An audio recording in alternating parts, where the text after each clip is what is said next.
A long time ago, in a village called Umuokoro, there lived a man named Mazi Okolie. People called him the best palm wine tapper in the land, but they never said it with joy. They said it with fear. Mazi Okolie was not a kind man. He was strong, yes. He could climb 10 trees before noon, and his wine was always full, thick, and strong. But his mouth was sharp, and his hand was heavy. Nobody in the village truly liked him, but they needed him. Every evening, young men from the village came to his compound to buy wine.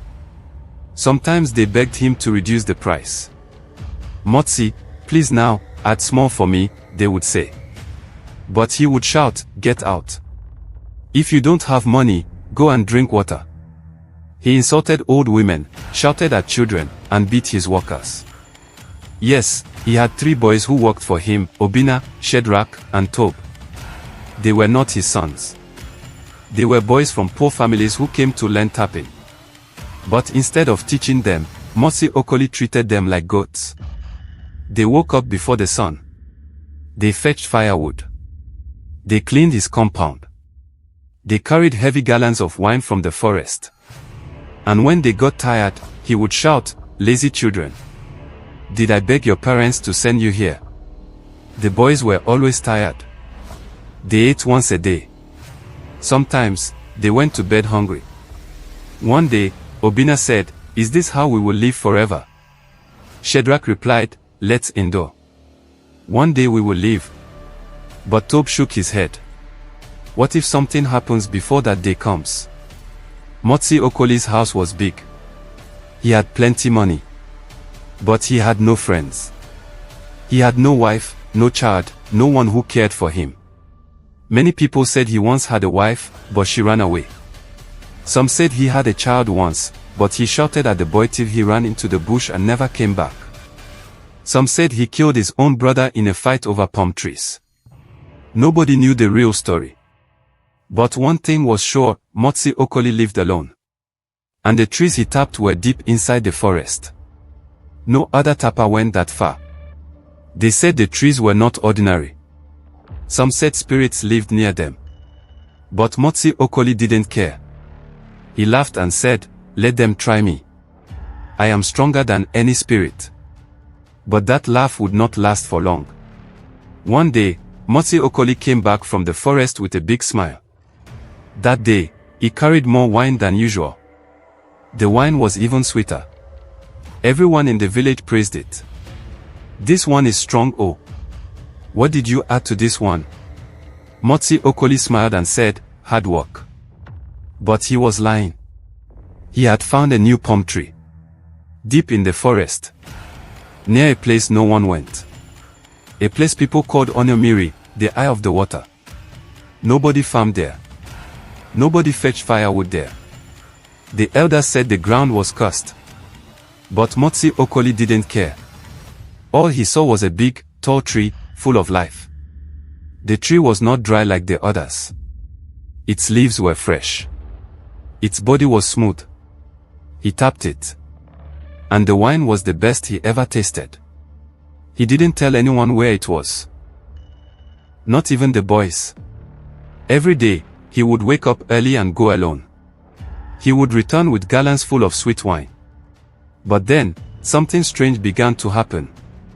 One night, while Obinna, Shadrach, and Tob were sleeping in the small hut beside the main house, they heard something. Drip. Drip. Drip. It was the sound of palm wine, but louder than normal. Tob stood up and opened the small window.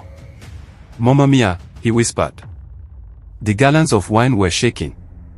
Wine was dripping from the mouth of 1 gallon even though it was sealed.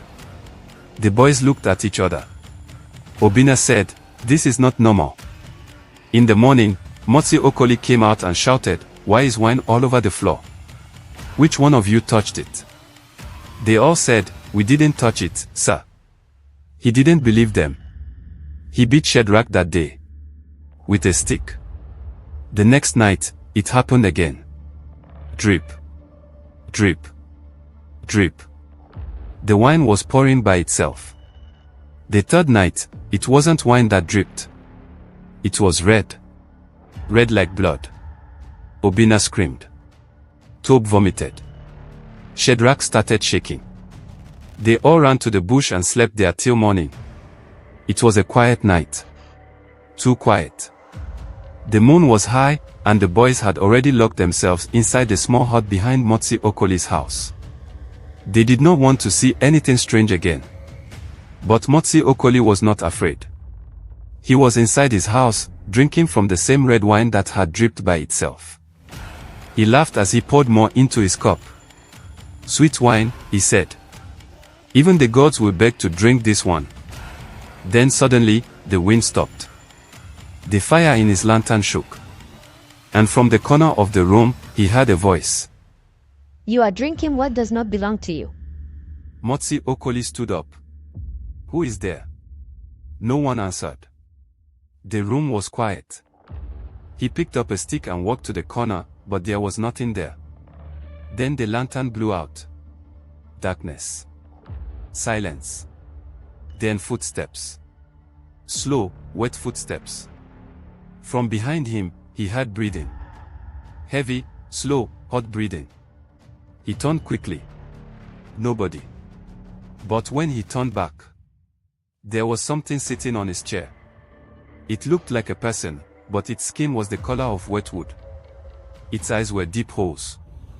Its fingers were long, like branches. And wine was dripping from its mouth. "You took from my tree," it said. "Now I will take from you."